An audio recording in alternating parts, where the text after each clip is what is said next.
Shaun, today is a very special episode. Oh no, it's a special day. It's a special day. It's the inaugural episode of We Could Do Better podcast. Oh man, this is. I'm excited. I'm a little scared. I'm a little. How are you feeling about this? Yeah, I think. Well, I think we should spend some time checking in, and then we'll do some Q&A. I'm excited. I don't really collaborate with people very often. I feel like a little bit of a lone wolf. Ooh, I feel special now. Well, you should, and I think it's been great getting to know you, and I feel like we have some sort of like kinship. Yes, it's And funny because I collaborate with anyone who asks. So you're very picky, and I'm like, you're a sniper, I'm a shotgun. I'm like, oh, you want to work with me? Fine, let's do it. I don't feel special, but I know you don't feel special. I actually do. I feel like you don't really mean that you collaborate with anybody, and no. you coming up to me and saying like, "Hey, we should figure something out. We should figure out some way to work together." Yeah. Like means a lot to me, and so I'm kind of excited. I'm excited about this. Shaun, this is what I love about you, and this is why I think this is going to be great. Is you're just transparent, man. You're just like, hey, this is how I feel, and there's no games with you, and that's why it makes me feel safe. Yeah, I don't think there are games. I mean, I think that our dynamic is interesting. You are much more of a like you said. You're maybe more of a shotgun, and I'm more of a sniper. You're like the gas pedal, and I'm probably more like the brake. Oh, because you've already come up with I'm like the hammer and you're the glove, or is it the other way around? I think it was the other way around. Yeah, I'm the glove, you're the hammer. Yeah, what does that even mean, though? I don't actually. When I was working in a nonprofit, we had two therapists running the groups, and one had to be the hammer, one had to be the glove, one had to be the soft person who's going to, I validate you, and the other one was going to be like, let me challenge you. So it was kind of so when you said gas pedal and brake, it was like, one's going to be aggressive, one's going to be soft. I think in business, you're the gas pedal and I'm the brake. Oh yeah, 100%. I don't have a governor on my car, man. We talked about doing this podcast, and like literally, I went to the gym, and when I was done, you had already talked to your assistant. You'd come up with a name. Yeah. You'd locked it in the calendar, and I was like, oh shit, this is real. It's happening. So I'm excited about it. And then you called me last night. Saying let's not do it. I am very impulsive and also indecisive. I mean, you will see that about me. Yeah, you may want to get off the ride very fast. I don't know. We'll see. And that's part of it. So I do want to talk about that because I am also very indecisive. And when sometimes someone will ask me to do something and I'll get really, really excited about it and I'll say yes. Yes. And then I'll want to cancel when it comes closer to the time because what I should have done was say maybe. But I have a hard time doing that. Like I am genuinely excited in the moment, and it does seem like the only thing that I want to do. And then I end up having to flake on things, and I feel badly about it. Yeah. Hey, we both have addiction in our blood. And I wonder how much of this is kind of addictive behavior, saying yes and getting excited and getting the dopamine hit really fast. And then logic kicks in. It's like, do I want this? Is this good for me? And then we backpedal and we're, I don't know. Yeah. I mean, what's your addiction? I don't have an addiction as far as my dad's an alcoholic. My mom's side, tons of alcoholism. Okay. And so I have addictive tendencies. I could get addicted to things very quickly. So whether it's food, sex, exercise, I like living on the edges, and monotony gets me depressed. And so part of building and creating and saying yes to everything can be an addiction. It gives me a high. And that's why I'm like, let's do this, Yeah. Do you think you're addicted to working out? I don't know, man. I think so. In my mindset with working out is very extreme. So when I work out, if I'm not, if there's no sweat angel on the floor when I leave, I feel like I need to go do it again. So that can be addictive for sure. I curse my birth. If I'm not cursing my birth by the end of the workout, I feel like I didn't work out, which is a little, and that's why I gravitate toward obviously CrossFit. It's very extreme. Yeah. I'm going to curse the birds, not the birth, the birds in your freaking audio. Yeah. And if you're listening and you think I'm doing my podcast from a pet store, we have Jurassic Park. Yeah. And when I first came here, I thought it was lovely. Oh, little parrots in the background. Now it's like a nightmare. I could close the garage. We could do other things. So no, it's fine. Did you know that they shot part of Jurassic Park in Altadena? No. Sean's also very dry like me, which is why this is a good combo. Hey, let's start with you real quick, broad strokes. If you don't know who we are, we definitely don't want to assume you do. So Sean actually has an amazing story. How far do you want to go back? Do you want to start with the taxi? Do you want to start with the happy endings? Where do you want to start? Let's go with like a long story short, 5 minutes each, just to get introduced. Let's do it.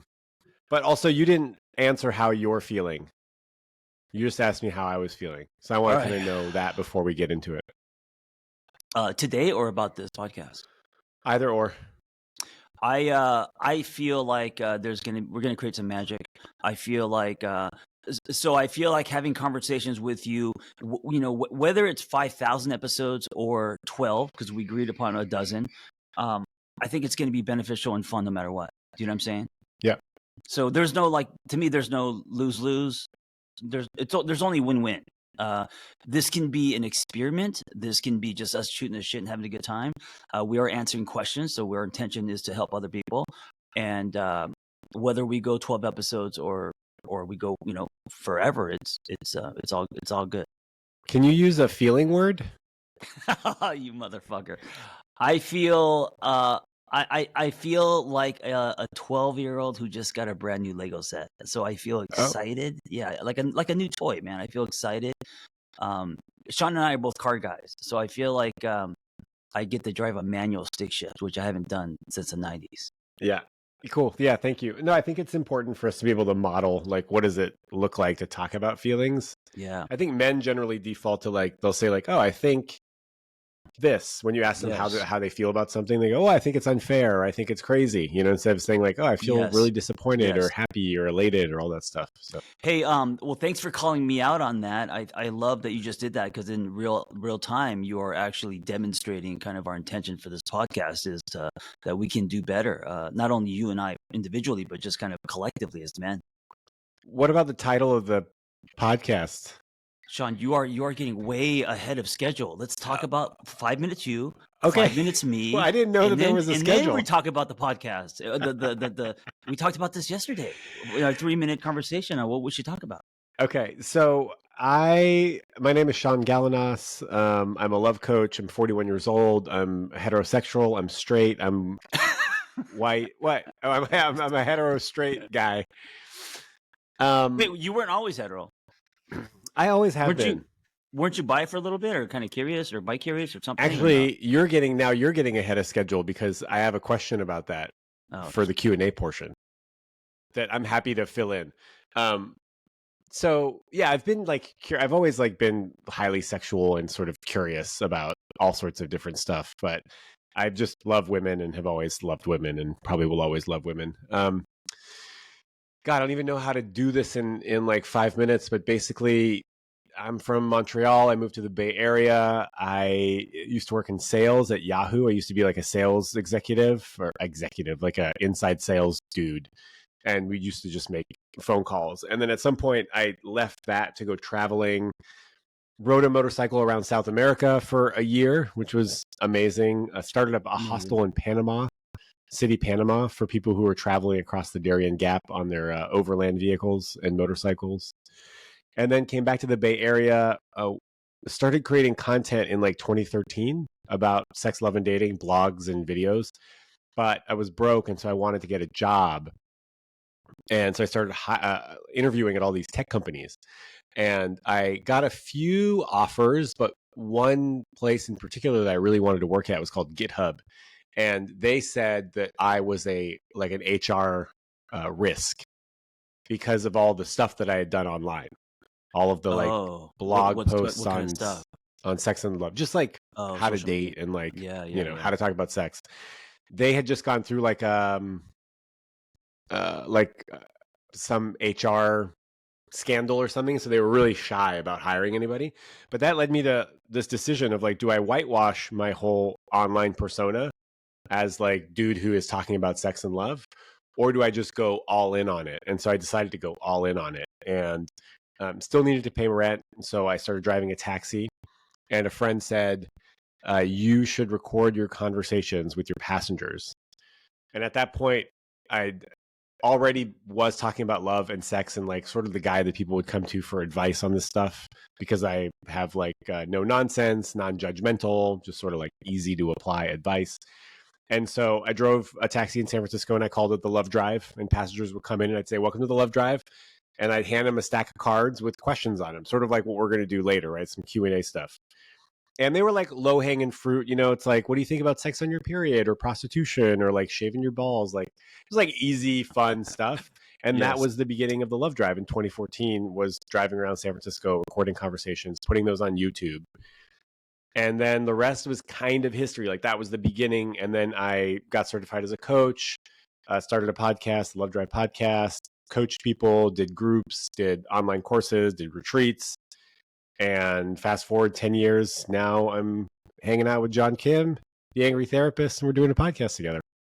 I love it. If we were to do a split screen while Shaun was driving around in a taxi talking about, asking questions about would you have sex on your period and all this kind of stuff, the low-hanging fruit questions, I was in nonprofit trying to get my hours to be a therapist. I was a miserable fuck. I was riding my motorcycle to meet people in coffee shops and kind of doing things unconventionally, partly because I was broke. I'm not an office guy, but I couldn't afford an office, so it worked out. And then Shaun was doing stuff on YouTube, or no, not on YouTube. Where was the Love Drive? Yeah, it was on YouTube. Oh, YouTube, yeah. And I was on Tumblr, so I was writing, and Shaun was driving the taxi. And then, of course, we both kind of met on Instagram. And the overlapping thing is we both talk about love, dating, and also we answer a lot of questions, right? Yeah, we do like Q&As. Yes, and as we were talking, we were like, I was telling Shaun, one of my favorite shows growing up was Loveline, and Loveline was it was a radio show.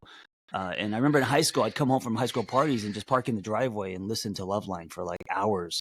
And I just, they had Adam Carolla and Dr. Drew, and that's when Shaun and I were like, hey, let's do our version of that, and that's what we're trying to do. Yeah, and I love Loveline. So I was listening to it in middle school and in high school. It was a syndicated radio show, so it was like all over the United States. And we are not the same age. I'm 41. You have to announce this. You have to announce our age. Yeah, gap? no, there's a small gap. Don't you think after 40 it's all fucking same? I mean, well, you're trying to say that I'm middle aged, but I don't think I'm quite there yet. I'm 51. You're 41. Okay, but I really don't see you as a younger man. I think I mean, we didn't graduate at the same time. I get it. I know that. I'm a decade. I mean, fuck. If we're in high school, I would be a senior and you'd be. The only reason I brought it up is that we were both listening to Loveline in high school. Oh, God. But we have a 10-year age difference. Right. So like that's how long the show was formative for a lot of people for a really long time. And it's where a lot of people got their sex education was from Dr. Drew and Adam Carolla. Yes. And so, yeah, our idea is to do a version of this. And you wanted to call it Mommy Issues. Yes. And so we were like, what should we call it? And I thought, dude, because I in my own personal reflection therapy, I kind of have been discovering lately that I might have mommy issues. The other thing that Shaun and I have in common is we're both. I don't know if I want to use the term highly sex. It sounds so negative, but we are both very sexual creatures, Yeah. And usually men as they get older, that shit's supposed to go down, but mine's been going up. Mine's been going sideways. Mine's been so. And I kind of like looking at that deeper. I was thinking I didn't have a lot of connection to mom. I wonder how that I didn't get a lot of emotional milk from mom. I wonder how that impacts my sexuality, sex drive, attraction toward women, all that. And so I was like, let's call this mommy issues, which we thought was funny. And then we're like, and then we decided, and then we're talking, and we're like, we both don't like sports. And I was like, oh, that's another thing we have in common. Two dudes who don't like sports. And so we were going to call it We Don't Do Sports, which I think is pretty funny. And then we said we could do better. And I said, oh, that's the title. Yeah. I like that because it's there's a little bit of seriousness in that, even though it's kind of funny. Yeah, we can do better. The idea is that as men, we can do better. As humans, we could do better. Yeah. And I would like to, invite you to call me out or call me in if you see something or hear something that you think I could do better. Yeah. And I think the invitation goes both ways. Yeah. I think that's part of this is We have fun with it. We answer questions, we try to help other people, but then we're also kind of, sharing our own personal stories where we're at and calling each other out, right? I mean, if we don't call each other out, then we're kind of hypocritical by saying we can do better. I don't want to just be behind the podium. I want to be like actually, as they say, the quote unquote doing the work or or in the arena. in the arena. Doing the work is so played out. I really hate that. In the term. arena. That's a Yeah. Brene Brown thing. That's a Brene Brown, yes. Also works with the podium. Analogy. It does. Yeah. Okay, so your turn. 5 minutes, long story short. I kind of weaved mine in. But I saw that, but yours just starts at 2014. You're getting your hours. 35, went through a divorce, left with nothing except a mattress. No, pillow. I'm sorry. I left the mattress at home. It's just like see you walking down Sunset with a fucking mattress on your back. Yeah. It was an expensive pillow. It was a Tempur-Pedic pillow. She got the bed, and I was like, what am I going to do now? And also, I was a screenwriter, and I didn't know what to do with my life. I started complete over. No friends, no nothing, no money. Just a Mitsubishi Montero and a Tempur-Pedic pillow. Got on Craigslist, found a roommate, and went back to school. I was talking to my own therapist. And he's like, what do you want to do if you can't make movies? And I said, I want to impact people one-on-one then. If I can't do it via masses, I want to do what you're doing. And he said, okay, go back to school. It only takes 2 years.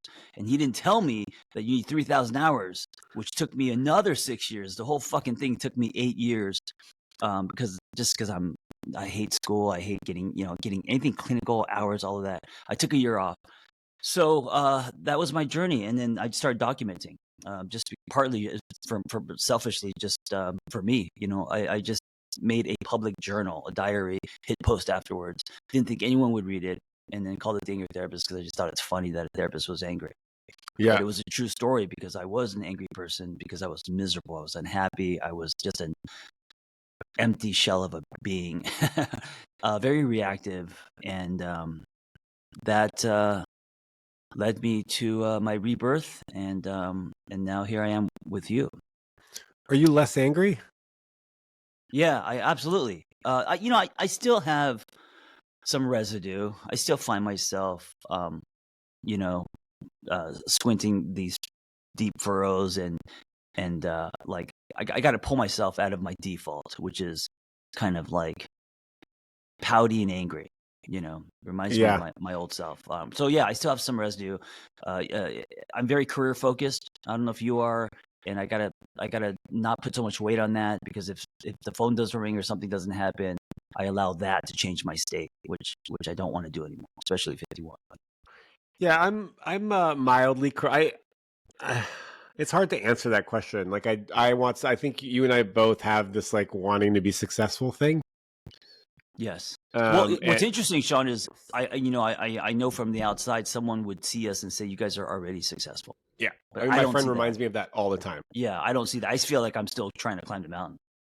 And we've talked about this, that like every time we host like a retreat or a course, the sales are never enough, and if the sales don't come in fast enough, I feel like a piece of shit, and I don't know where that comes from. I'm not sure where, like, how did I pick that up along the way, that like my success is measured by the numbers of attendees, or it's external, right? It's external validation. Did you do well in school? Have you been quote unquote successful as a kid? I graduated UC Santa Barbara with a 2.4 GPA. Oh, you at least got into UC school. I was at Cal barely. State Northridge. I transferred with a 2.8 from a community college. I hacked the system, right? Yeah. Like there was no way I was getting in there. Also, my dad threatened me. He was like, you can only go to a UC school. And I was like, okay, that's the only. And then I that's impressive though. A white guy going to UC school, it's hard to get into. Yeah, I guess. Is it? I mean, as a transfer student, they have an agreement with transfers with community colleges in California that they'll take a certain amount of them. Yeah. If they meet the bare minimum, and the bare minimum was 2.8, and I got like a 2.8, Wow. So my SAT scores were so low, the vice principal called me down, asked me if everything was okay at home. How low were they? Because I'm Asian, I'm sure. Yeah. How low were they? Low. Like, you get the points for just writing your name. I think it was just a few more points after that. Okay. I got a 1080. I'm not, it's not great, but it's not. I think I got into fucking nines. It was bad. But anyway, C student. But I think what conditioned me to chase shiny things and put a lot of weight on success is I'm one of the few that grew up in Los Angeles. So I grew up all over LA. I've been here since 3. And then when I got married, she was an actress, and I was a screenwriter. So like being in Tinseltown and being in that very feast or famine world, and LA, lots of shiny things, fancy cars, and I think it kind of conditioned me for a long time to chase something and put a lot of weight on getting that thing. And if I didn't get that thing, then my life is not good, or I'm a failure. So I think Yeah. part of it is Los Angeles, just living here, growing That up makes there. sense. Yeah, it's your environment. Yeah. That's like nurture and nature. I think part of mine is that my dad was very successful and had big shoes to fill, and always kind of discouraged me from doing what I wanted to do because he didn't think that it would work. I mean, I remember telling him like, "Oh, I want to help like people date. I want to help engineers date." I remember having this conversation with him because I lived in the Bay Area and there was a lot of engineers, right? I want to help tech people date. And he was like, "Tech people aren't going to hire you for that stuff." And I was like, totally crushed. Yeah. And I go, "Why would you say that?" And he goes, "Well, and he was a tech dude. And he goes, "Well, how many tech people have you hired?"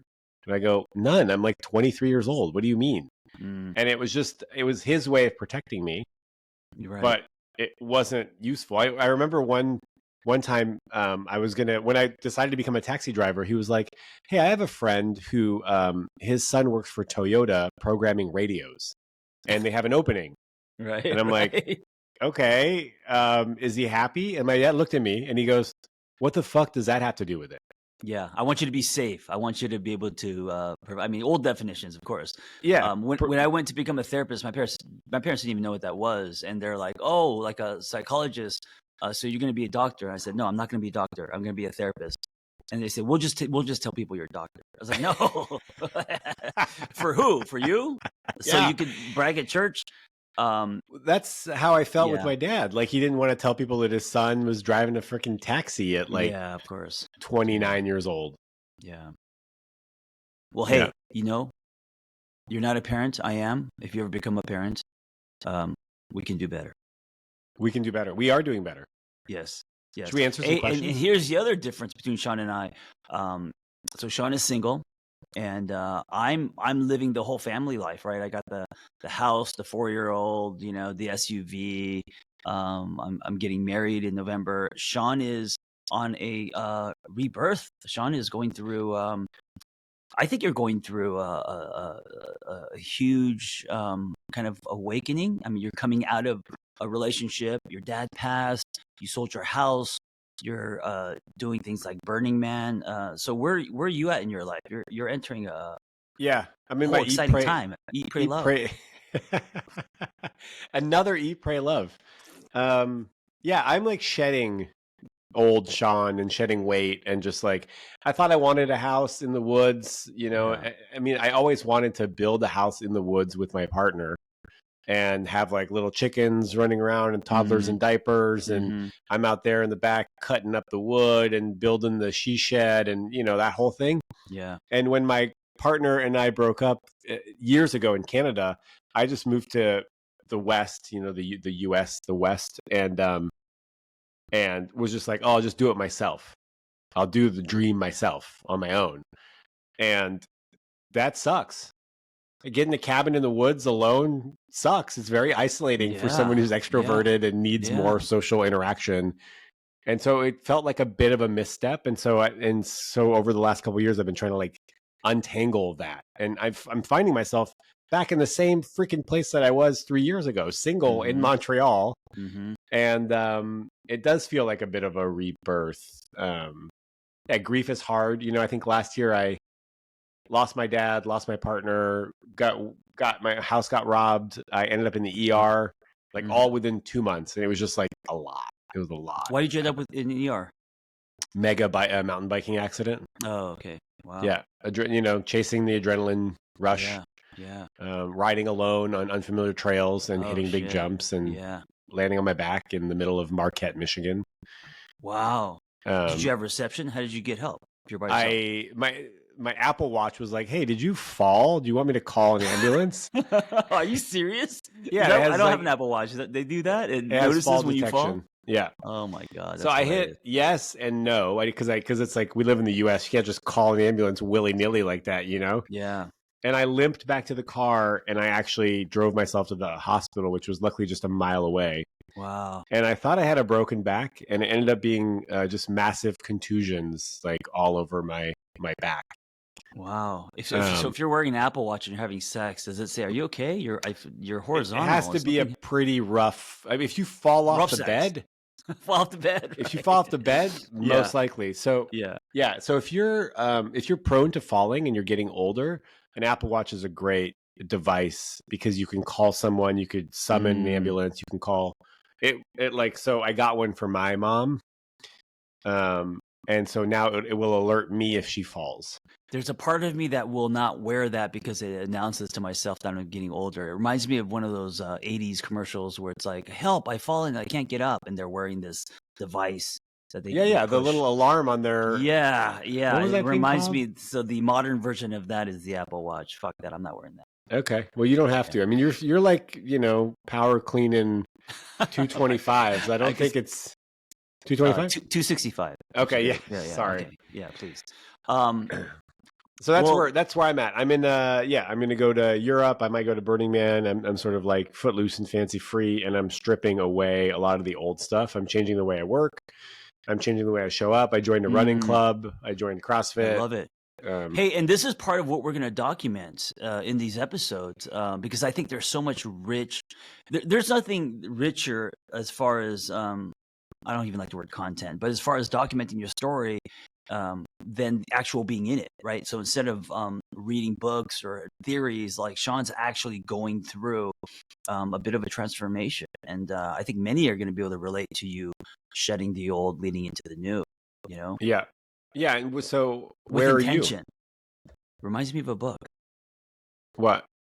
You being Oh, single with intention. wait, John and I talked yesterday, and he introduced me to his book agent, and so as a joke, I told him that I wanted to write a book about being single intentionally. Intentionally. And he's dry, so I thought I was just listening to him and being supportive, and he's like, "Yeah, what if it's about being single but like really with intention and and loving, connecting to yourself?" And I'm like, "Yeah, that sounds great." And I was like, "What would you call it?" And then he started laughing. He's like, Oh anyway. no! Then you're like, I wrote a book called Single on Purpose. Yeah, John, I do. But You definitely need to write a book though. That's coming too soon, yes, hopefully. Yeah. it's true. And developing a TV show. Yeah, there's a lot going on. There's a lot Yeah. going on. It's Yeah. exciting. I might go on a date. I'm going on a date. I mean, I haven't been on a date in. Okay, so you were talking about being hypersexual. Yes. I've had sex twice in 1 year. That's surprising because I feel like you being an extrovert and attractive and just social, I feel like you have opportunities left and right.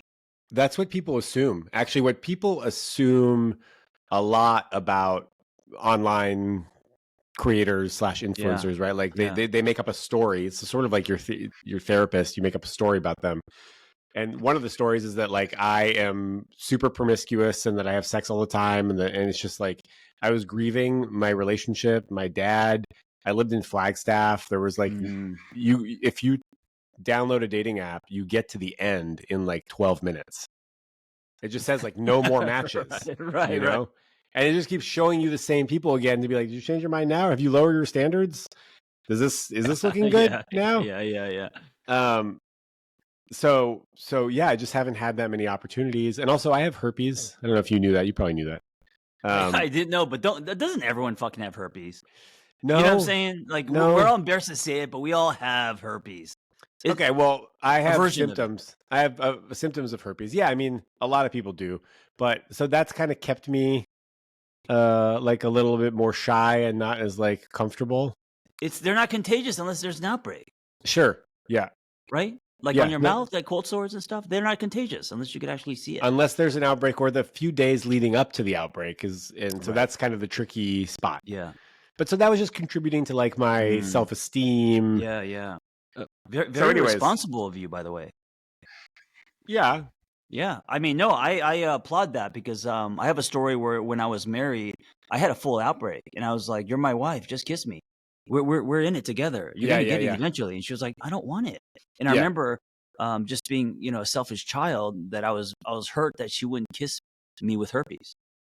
Yeah, I don't blame her. I know, I get it. But back then I was just like, well, we're married. You're going to get it anyway. What's the big deal? And But did she get it?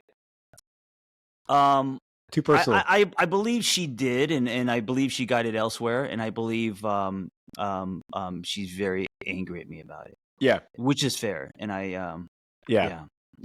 So I've had 2 partners since then. One didn't get it, and one did, and I feel really badly about it. Now I feel bad. But she was like, yeah, I mean, we're in this together. Let's do this. I'm not, I'm not worried about it. But then I think she worried about it. See, that was my old definition of love. Like, to me, that was hot, that you're willing to get herpes for me. Yeah, you know what I'm saying? I don't. It's like, also, I just don't want to kiss anybody who has like a cold sore. Yeah, well, now I feel like clinically, it's not hot, Yeah, no, exactly. But it's also not hot because you're basically sacrificing yourself for someone else instead of just standing on your truth, right? Sure. So, yeah. Yeah, and also disappointing John, or like, yes, disappointing somebody who's like wanting validation from the act of kissing, and just being like, actually, no, I don't want to kiss you. We're gonna wait 4 days, and you can regulate yourself some other way, right? And I would pout. Because I would feel rejected, Yeah, but you didn't have a way to regulate yourself, right? You weren't. Yes, and you're trying to co-regulate. You were trying to help you regulate. Yeah, there's a lot of men today who can relate to this, who I think pout. I mean, that herpes is an example, but they pout, or they stonewall, or they indirectly punish their partner if they don't get what they want. Sure. Yep. I'm trying to set it up where you could say we can do better. Maybe we we can't repeat that every 5 times. No, I think we just let it. Maybe at the end. Yeah, maybe. Yeah. Like on on Smart List, you know how they exit. Yeah. Bye. Okay, let's do questions. Yeah, let's do it. Do you want to go first, or do you want me to Sure. All right, let me go first. Okay, you ready? Yeah. By the way, okay, so wait, we basically each chose 3 questions to ask each other, and like flow one. And we're starting like this. Eventually, we're gonna have we're gonna raise the stakes and have people call in. Really make it like Loveline. Well, call in or like video in with Riverside. Be on the show. Yeah, and then we're gonna raise them even more if everything works out and I move to LA. Studio at Sirius or Spotify or whatever. Oh shit, Shaun's got big dreams. I do have big dreams. You know that. I mean, I do have big. I think you do too. Well, then I'm gonna say also merchandise and also touring. I see a tour bus. Yeah, dude, David Letterman. David Letterman is he even a thing as anymore? As a guest. Oh, as a guest. Okay, as a guest. All right. Married 8 months. We're not sexually compatible. What to do? Okay, what does that even mean? Like, I think people really love effortless chemistry. Effortless sexual chemistry is the best thing in the world. It feels so good. It feels validating. It feels like you found someone that finally gets you, that you don't even have to talk about. It's a dance. It's nonverbal. It's easy. It's not realistic. It's not that it's not realistic. It's very rare, and it's not an indicator that this is a good person to marry or have a relationship with. It's just that we find each other easy to have sex with. It's fun and it's effortless. Yeah. You have decided to marry somebody, so they have all these other qualities that are good, right? And so we need to remember all of that stuff because we're building a life together, and we have to pay attention and give attention to the areas that aren't easy and smooth. Sex. Yeah. Right? So what isn't working? What does sexual chemistry look like for you? What do you wish it felt like? What aren't they doing that you want them to be doing? What are they doing that you don't want to be doing? Like, it's a language that you have to learn, which is how to have sex with your partner. And it's not just going to resolve itself without you giving it energy and conversation. I was also going to say, has it always been this way? I mean, if you married this person, unless you married them right away, you know this person very well. There was runway, right? So was the sexual compatibility there, and then you lost it? And if so, I don't think it has to do with like technique and stuff. I think it might have to do with the actual dynamic of the relationship. Yeah. One of the things that will offset the sexual train very fast off the tracks is anger and resentment, right? Yeah, you can't. It's very hard to be intimate with someone that you have a lot of anger or resentment or stuff like that. So Yeah. I would explore things like that, and then also this is something I'm going through personally in that, being a 51-year-old man, redefining what sex looks like and what intimacy looks like and compatibility. I mean, the stuff that I put weight on in the bedroom is very different today than when I was 20, I love that. I hadn't even considered like what has changed. Was it good and then it got less good, or I just sort of assumed that it was never that compatible, but they made some compromise because they really loved the person. This is why we're a team. This is I why know, we I got love the it. yeah. Yeah, I love it, and I think it's important. Yeah, if it was good, then how do we get back to it? What's the block? I don't know if this is true. You might be able to speak to this, but I feel like problems in the bedroom are usually a manifestation of problems elsewhere in the relationship. Yeah, for sure. Yeah. Like you said, resentment, lack of communication, blah blah blah blah blah. Okay, that's helpful. How do you know if Wait, you are? I thought we were gonna switch. Oh, okay. You do me now. That makes sense, right? I'm gonna do you. Yeah. Um, Speaking of sex. what dating advice do you have for someone getting back out there after a long marriage of like 10 years? I picked this one for you. Yeah, this is great. 10 years of marriage now, kind of getting out there. I would say first, take the shallow end of the pool. So don't. A lot of people when they're free, they have this. Oh, I'm gonna go fuck everything, or I'm gonna go, do all these things, or jump into another relationship very fast. And I would slow it down. I would do what you're doing now, which is, yes, you're open to dating and you're open to meeting new people, but you're also like going on your own adventure. Yeah. And so I love asking myself, especially when you're single, not only when you're single, but especially when you're single, where am I going, and then who's coming with me? Instead of, because I used to always ask myself, who's coming with me, and then I'll figure out where I'm going. And if you flip it like that, no one's coming with you. So where are you going? What do you want your life to look like? And how can you improve your relationship with yourself? And as you're doing this, be open to meeting new people. And also, I want to scrape any kind of slut shaming kind of thing where it's like, if you want to go have threesomes and explore your sexuality and go crazy, then that's okay too, as long as it's honesty. So, how long between your divorce was finalized and you met Vanessa? Oh, dude, years. I got divorced when I was 35, and then I had two other full on 3-year relationships. Okay. And then a lot of dating in between, and then Vanessa was more tail end. 6 Okay, years so ago. what did it look like for you at like when you got divorced? Like, how did you get back into the dating scene? Yeah, I wanted to find someone immediately. I just didn't have. No one wanted to be with me. I didn't have much to offer. I would have gotten into a relationship right away if I had found someone and they were into me. Yeah. I was looking. I was desperate. I was lonely. I wanted to be with someone. But the universe just kept cock blocking me, and I ended up being single for a long like 5 years. Yeah. I mean, dating here and there. Yeah. And then what's funny is like finally I got to a place where I've been in a few relationships, and I was like, I'm going to be single for a while now. I don't want a relationship. I want to go do everything that I missed out in my 20s because I was in a relationship. So I want to like wake up with someone I didn't like. I want to go have threesomes. I want to do ecstasy and have sex. Like all these things I've never done, right? And then guess what? I set out to do this, and I met Vanessa. Yeah. All right. So the universe cock blocks me again. Have you guys had sex on Molly? No, but I want to do that with her. I've been asking. It's hard with a child and this kind of family life. Childcare. I mean, how long? Isn't it like an all day thing? 24 hours. You're going to need a whole day for sure. Yeah, that's why it's hard to execute. And also, like as parents, we want to, play with that stuff. And I mean, I don't know. I mean, she's down. We got to just figure out the logistics. I don't know if you don't know this, but like I did a lot of Molly growing up. I hear about it and I want to do it. Yeah. Yeah. I mean, I've been sober since I was 25, so 15 going on 16 years. Yeah. But I was a big party boy for 10 years from the age of 15 to 25. It included a lot of Molly and crystal meth and cocaine and Wow, all that hard stuff. stuff. So when you're ready to talk about it, let me know.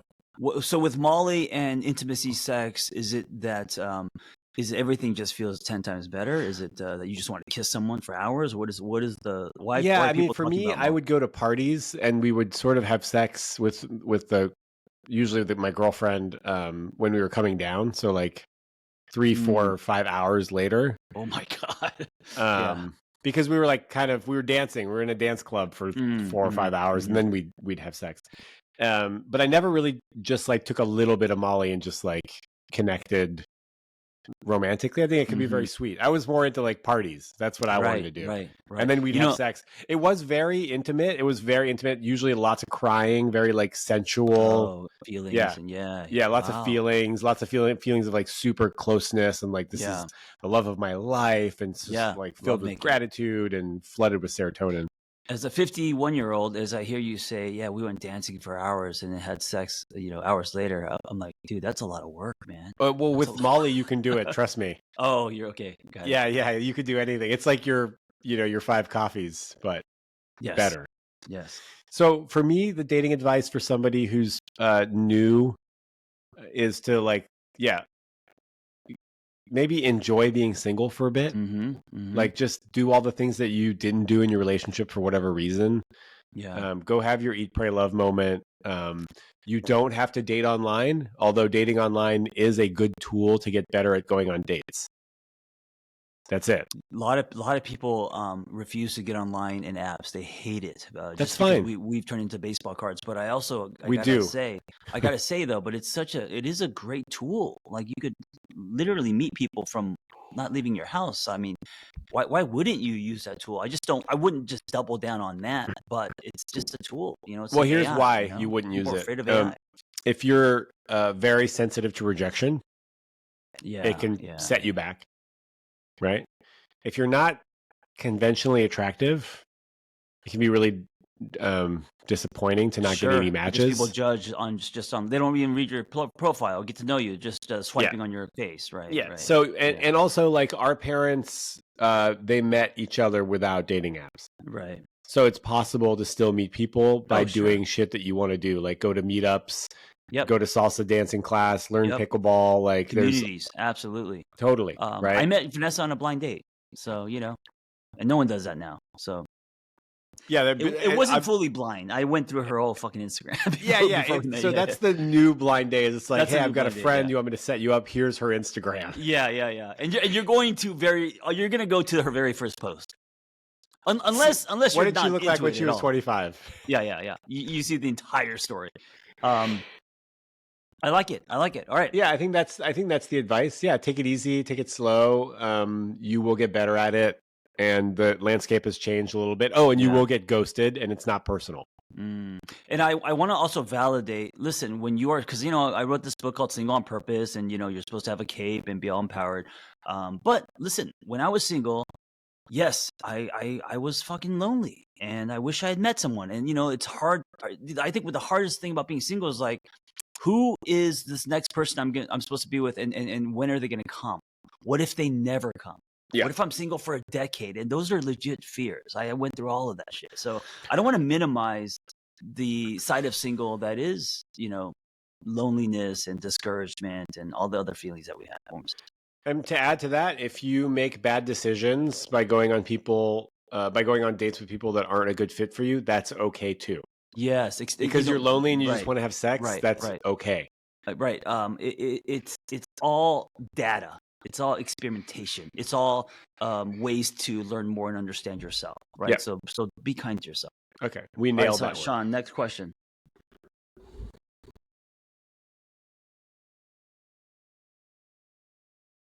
Your turn. No, I asked you that one. Oh, sorry.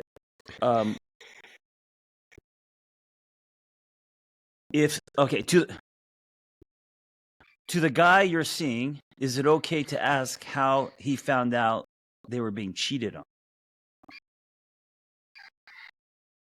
What? Let me ask you a different question. Oh, okay. Emotionally unavailable husband, everything else is good. Should I let go? I mean, wow, that's That's that's a foundational. yeah, it's kind of crazy that people are. I'm assuming you got these from your Instagram, right? Yes, yes. And it's kind of crazy how people were like, "Hey, man, just tell me if I should leave my husband of 20 Yeah, yeah, years." yeah. And it's one sentence. Like I gotta know more. Yeah. Yeah, I'm just like, yeah, leave him. What? So yeah, I want to know more. I want to know, like, are you emotionally available? You know, like, are Mm, you asking for your needs to be met in a non-judgmental, open-ended way? Right? Like, mm, there's a big difference. Um, there's a big difference in saying, "I need more from you." mm, Right? That's like one way of asking for your needs. Or you could say, "I would really love it if, we had dinner once a week where we're not on our phones." Right? These are like two different ways of asking for your needs to be met. One of them mm, is going to shut somebody down, and the other one is like open handed and more likely to lead to like a yes. Right? You're making it easy for your needs to be met. So like, how are you asking for more emotional connection from your partner? I think just mm. saying like, "I need you to be more emotionally available" is not a great strategy. Yeah. Like, what does that even mean? What does that look like? I would much rather you say something like, "I would love it if you shared with me like what's going on inside, or if you shared with me how you're feeling every now and then, or if Mm. you'd be open to having a conversation where we just talk about feelings for like 10 minutes," right? Like, are you doing that kind of stuff? Or are you just saying like, "Yeah, he's emotionally unavailable and he's sort of hopeless"? Yes, yes. And also for me, it's like if someone isn't something, um, the big thing I would look at is are they trying to work on that? Right. So if someone isn't emotionally available, but he's aware of that and working on it, then there is a chance for this to grow and evolve. If the person is emotionally unavailable, defensive, not willing to look at it, and basically love me or leave me, then that mindset, that attitude, I think, then it's bigger than being emotionally unavailable. It's about someone who doesn't want to grow, and that's Yeah. to me that's just a cul-de-sac, cul-de-sac, cul-de-sac. Cul-de-sac, yeah, French word. Yes. I think that's cool. Yeah, if they're like, if there's any sort of abuse, harassment, stonewalling, contempt, like the four horsemen, all that kind of Yeah. stuff, like, Yeah. and there's no desire to work through it, then I feel like that's your answer. Yeah. But if they're just sort of like blissfully unaware that emotional availability is important to you, and that like they said, everything else is good, then this can also improve. Mm, Right? yeah. Unless you're with someone who's just like, "No, babe, I already do enough. I work, I support you. I'm not going to share my feelings with you." So we need to know a little bit more about the situation. Yeah. Thank you. I want to. I have an idea as we end. Oh, is that it? Well, it's 50 minutes. Yeah, I don't know. I thought maybe we could go for the full hour for the first episode. Okay, you do one more. That was my question. Now you ask a question. Okay. And then I'm curious. I wanted to end in a special way too. This is so fun. Yes, it's gonna be. It's gonna. We're gonna pull a little bit of from the smart list thing. Yeah. Okay. So this is the question that I alluded to earlier in the conversation. Someone said to me, "I love that you are comfortable with your sexuality, but do you think it's normal to question it?" Repeat that again. Someone said to me, Mm-hmm. "I love that you're comfortable with your sexuality, but do you think that it's normal to question it? Is it Mm. normal to question your sexuality?" Oh, right. First, I don't like the word normal. And the answer is yes. You should question everything, and it's not. You're not questioning with judgment. You're questioning with curiosity. I think there's a difference, right? So everything should be questioned, and that's how we grow, and that's how we reflect, and that's how we, what I'm saying. And so, Yeah. um, I think it's a hard yes, but only if you're questioning from curiosity, not judgment, right? So you're not saying, oh, I'm questioning my sexuality. Shit, that means that I'm confused, and that means that I'm, whatever. You're questioning your curiosity. You're questioning your sexuality because you're curious about different things, and and and exploring, and you want to learn more about yourself, who you are today. So yeah, I like to say that normal is a setting on a washing machine. That's the only Yes, thing that's yes, like yes. normal in life. I Hmm. really I get so many questions from people saying like, "Am I wrong to feel this? Is it normal to feel this?" It's just Yeah, like yeah, it just yeah. is. It's okay to feel whatever you're feeling. Um, and then in terms of questioning sexuality, I mean, Well, I didn't you question yours? I mean, to come full circle to what yeah. you So commented. when I was 16, I was on AOL and I was in the chat rooms. Actually, I was in Mm. the chat rooms from like the age of like 9 or 10 on. Oh man, yeah. Were you ever in the AOL Well, chat you're a rooms? millennial, right? Elder. Elder millennial. Yeah, yeah. That's when AOL was huge, and everyone was in the chat rooms doing Yeah, shit. so I that's where I got my first porn, was like sharing images, like sharing like not images of me, but like downloading images. And You then waited an hour and a half for the one photograph to dude, download. and it would like sequentially load, and then you'd get the tits, So anyways, but I Yeah. was always turned on with dudes. There, and even still to this day, like lesbian porn doesn't really do it for me. Like there has to be a dude in there. Yeah. And so I was chatting with all sorts of people, and I was like cyber sexing with probably like old men in fucking Des Moines, Iowa or something. Right. Yeah, but they were claiming to be 16-year-old teenage women in San Jose or whatever. But I remember I would go to this one chat room called San Jose Men for Men, and I like was chatting with this dude, and we made a plan to hook up, to like meet up in a community. He was like, "Oh, you can come to my house," and I was like, "No fucking way, I'm coming to your house." I was 16 years old. So we met up in a community center bathroom in Los Gatos. Wow, you could have ended up in a trunk, dude. Or in jail. Oh yeah, yeah. And anyway, so we met up in the bathroom.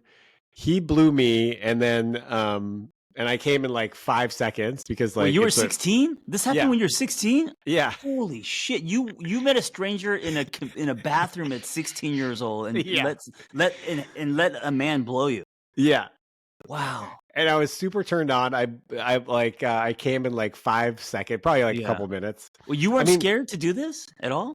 Yeah, you have to remember, I was like, I was smoking pot at 13. I was going to raves. I started doing crystal meth. Early. Yeah. Yeah, so like it was just another thrill-seeking behavior. Right. I was an addict, so this is just it kind of fit the profile. But then when it was time for me to blow him, dude, he had a huge penis, and I like didn't know what to do with it. And how old was he? He was around my age. He was like 17 or something. How big is huge? A baby arm? Yeah, it was like at least 7 or 8 inches or something. Wow. And yeah. And I didn't know what to do with it. And honestly, like I've experimented with dudes and trans women a couple times. And like it always just kind of feels like sucking on an elbow. Like it just doesn't turn me on. Like mechanically, it's just not doing what eating a woman out does. Right? Like that turns me on. Yes. That I love. The penis, I'm just like, but I'm still attracted to them. I still like looking at them in porn, but doing stuff with them doesn't really do anything. Yeah. But I remember not running into the guy, but I saw him at my community college a couple of years later because he drove an old, like faded red Dodge Dart. And like, how many old Dodge Darts are there in the Bay Area, And so I saw the guy again, and I don't think he recognized me. But that was sort of the first experience that I've had, and then I've had a couple. Since then. Did you make him finish, or did you? No, I couldn't, and I was like, "Sorry, I don't know what to do." He's like, "It's okay, I came earlier, so it's probably not going to happen." And then we just what a sweet, considerate man. Predator. Yeah, totally. Yeah, it was like not super awkward. Yeah. It was kind of thrill seeking, and it was fun and exciting, and it lasted like. What I think is kind of sweet is that you guys are both 16, 17. So it doesn't make it creepy. Actually, it doesn't sound like the stories we heard about, like George Michael, Pee Wee Herman, like I think he was my age. I don't know. But he wasn't considerably older than me. If he was Asian or black, he could have been like 50. It's true. You don't know. I think I would have known though. You got a little beard. I would have known. That's really interesting because I find I have man crushes, and I feel very connected to men, and I could look at a man like I could look at like Brad Pitt or someone and be like, wow, that guy's he's so handsome, or he's got a nice body, but I can't. I've never had a curiosity for sucking a dick. Yeah, I don't even know. Like you said, it feels like an elbow in your mouth. I don't think it would turn me on, but then I think, like, would I get turned on kissing a man? Like, I find moments of being intimate with a man as far as like doing activities exciting. Like, you know, we go ride dirt bikes or we work out. I feel very connected to men in that way. You know, the chest bumping and you know, hugs and men who are vulnerable. I think I could get something from a man that I can't from anyone else, you know? But as far as like sexually, I don't I've never had a curiosity for that. Yeah, it's funny you say that because like I've wanted to do things sexually with men, but I don't want to make out with them or build a Yeah. life together, which is sort of how I Yeah. know that I'm not gay. I'm just like, I don't want to build a life with you, you know? But then every now and then this is so weird. I don't think I've ever shared this before, but like, let's say, and I don't like cognitively, I don't want to kiss a man, right? But sometimes I'm hanging out and there's like, let's say there's like a repairman at my house who's like older and I'm not attracted to at all. And we're talking about like an appliance or something. And I'll look at their mouth and I'll have like a micro desire to kiss them. And if they're not attractive, you would? Yeah, totally. Not Oh, attractive. interesting. And it's just like, oh, I wonder what would happen if I kissed them or like, Mm. and it's like, there's like a bit of a repulsion attraction thing. I wonder if it has to do with like I wonder what he would do. There's almost like it's not an attraction. It's almost like a I don't know how to explain it, but like a compulsion. compulsion. Well, Yeah. do you have this thing where you like Well, also if the person's not attractive, you probably don't feel rejected. Like it's not there's nothing at stake, maybe. you know? Yeah, do you have this thing where you're driving on a curvy road and you just think what would happen if I just like yanked the steering wheel off the side of the like road? that kind of something kind of a very impulsive, compulsive kind of thing. It's Yeah, I have that, but I also have this in crowds, like if someone's speaking, I'll have this compulsion to say something really rude and interrupt them, usually about them. Yeah. You did that all weekend in Bloom. No, in my head. In your head. In my head. Yeah, I don't do it. I have some control, but it's definitely there. There's an impulse to like just destroy someone publicly. It's really weird, but I don't do it. It's not weird. I think that's part of addiction. I think that's part of wiring. I have a little bit of that too. It's doing things that are a bit reckless. Like when I'm on my motorcycle, like I'm not gonna take jumps and shit, but like there'll be things. Oh, when I used to skate, you know, I knew I could break my legs, but I'd be like, fuck, should I just jump off this roof? I think I could do, and then without thinking, I'm already doing it. You know, that kind of thing. Yeah. Well, so I've been struggling with nicotine my whole life. Sometimes it's on and off, but right now I'm not. But sometimes when I'll have the impulse to go get like a vape or some Zyn pouches or whatever, nothing can get in the way. I know that I should make a phone call. I know that I should do 10 push-ups. I know that I should breathe and pause. Okay, so we both have that. I'm gone. Yes. So if I think about a In-N-Out cheeseburger, you know, like right now it's 9:30 a.m. It will be in my stomach by the time the day is over.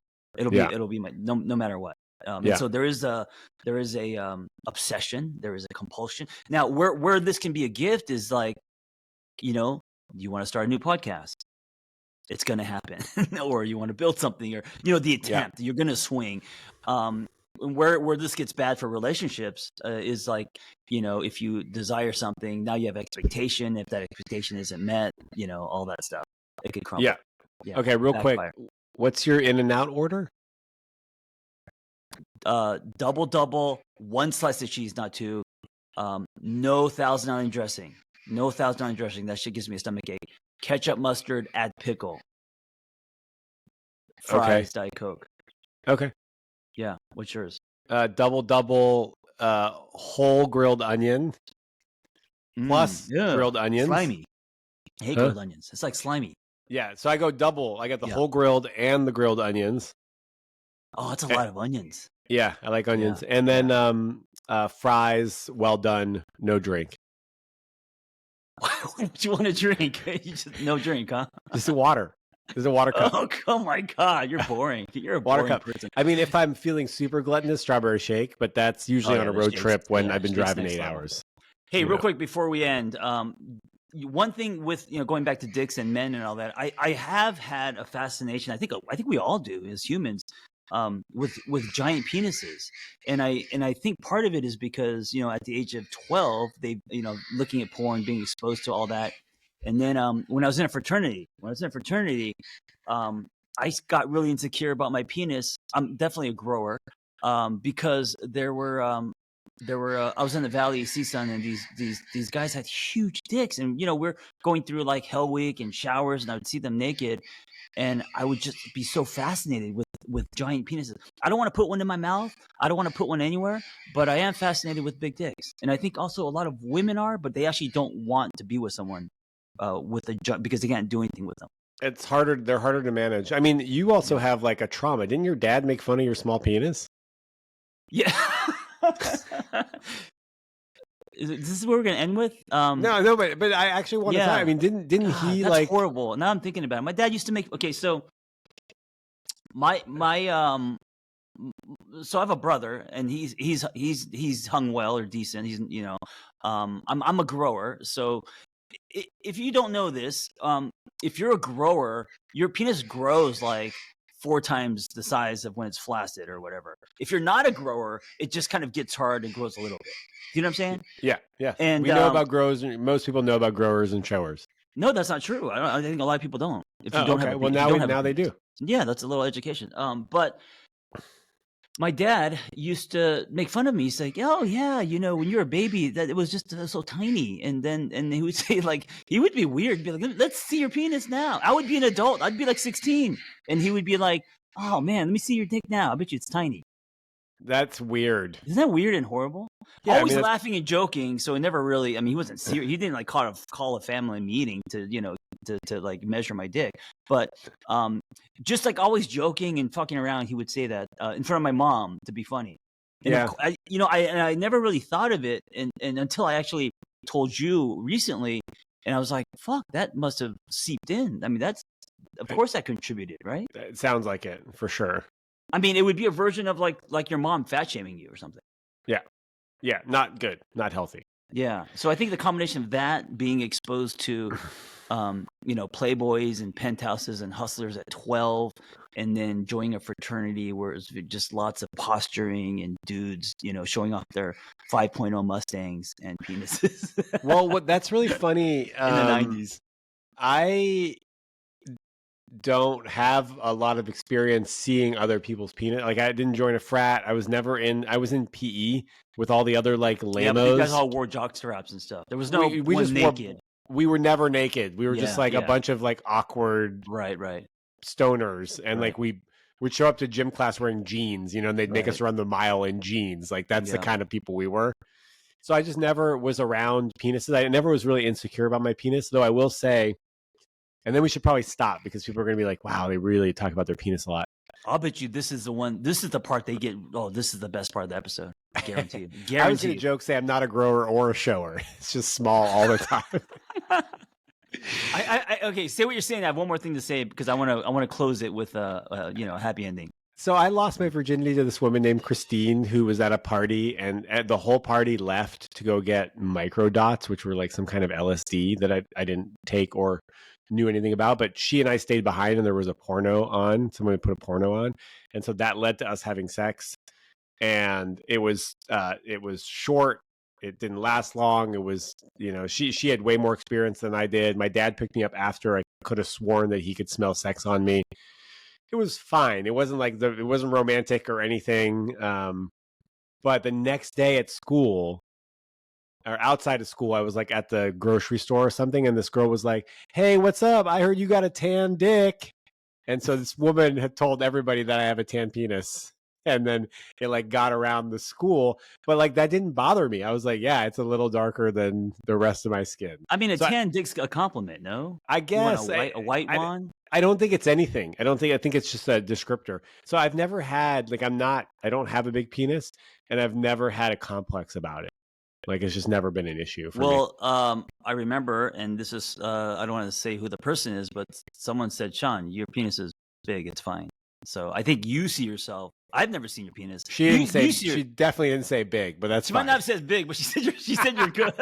No one's ever. The joke is that I'm hung like a Greco-Roman statue.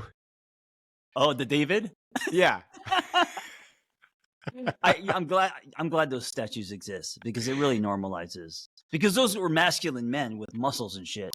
And I'm glad that they weren't. Can you imagine if like the David, his penis is like down to his ankles? Well, so in Greek mythology, I don't know the name of it, but there was like some mythical creature who has a penis so large that he has to wheel it around in a wheelbarrow. Oh, jeez. And back in those days, men with large penises were seen as like sort of like, I don't know how to describe it, but like just kind of like dumb. outcasts. No, they're Yeah, dumb because all of right. their brawn was in their penis, and so they had like small brains. They were just like kind of dumb. So it's a virtue. It's virtuous to have a small penis. Let's try to bring that back. I don't know if we can, just you and I, but maybe we can start with this podcast. Here's how I want to end it, because my penis story, I do have a happy ending. So now at 51, I actually am very happy with my size, and it's not me convincing myself. An ex-girlfriend, this was the first time where she was coming off a relationship with a man. He was like 6'4" Irish guy, and huge. And she said it was horrible. Like we could never. It hurts. Like I couldn't do anything with it. It was. She's like, I hated it. And she's like, John, you're perfect. You're perfect. And so I heard that for the first time in my life, and I didn't believe it. I was like, oh, she's just saying that to be nice. You prefer the baby arm. And then most recently with Vanessa, she's like, listen to me. Your penis, this is a little graphic, hits me in a spot, right? Hits me in the G spot where men that are huge, they surpass it. Yeah, That's that spot. So now it's just going into the black hole, but yours hits, and so I have amazing orgasms with you. And so because she was very specific on, instead of just saying, "Oh, I like your dick," she was very specific on why. Now I'm like, oh shit. So like, I get to hit women in spots that the guys with the baby arms can't even reach, because they literally can't reach it because they're just anyway. So I think we have to stop calling it a baby arm. What should we? I don't know what else to call it. Just a big dick. Yeah, I think the baby arm's a little too. I don't want to. It's too graphic. Babies and sex. Yeah, it's too graphic. We could do better. Oh, you fucker! Shaun, you just set it up perfectly, but here's the thing: we have to say it in sync. Okay. Yeah. Well, we'll get there. We'll get there. No. We're gonna do it right now. No. Let's just leave it. Let's leave it. Okay. No, Shaun. I'm gonna do another example. Dude, because you just, and then was that the joke? That's the thing. So we end every episode with both of us saying we can do better, right? Like you just set it up perfectly. We gotta, as men, we gotta stop calling it baby arms. You don't want to, babies and then I want you to take a beat, like count to 1, and then we both say it so it's in sync, right? Okay, you ready? So, yeah, I got a different example since I already used that one. Recently, Vanessa was gone for a week. And I was taking care of, the filling up the fridge. And there's a lot of things I didn't buy. I forgot: condiments, ketchup, ranch, stuff that, is needed for meals. And I could tell she came in, she prepared a whole meal, and we didn't have the vegan ranch and ketchup. I could tell she was disappointed. We can do better.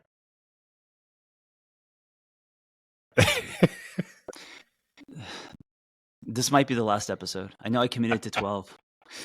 And then I instead of just saying you're right, I should have gotten these things, I started coming up with the defense, like, well, I get gas all the time. I didn't say it out loud, but I found myself coming up with a court case. Well, who's the one that fills up the car? Look at all these other things I'm doing.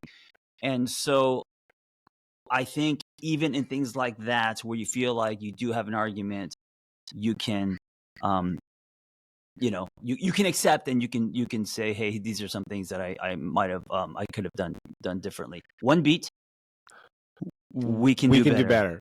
Oh my God. I feel like that's is it too much? I think so.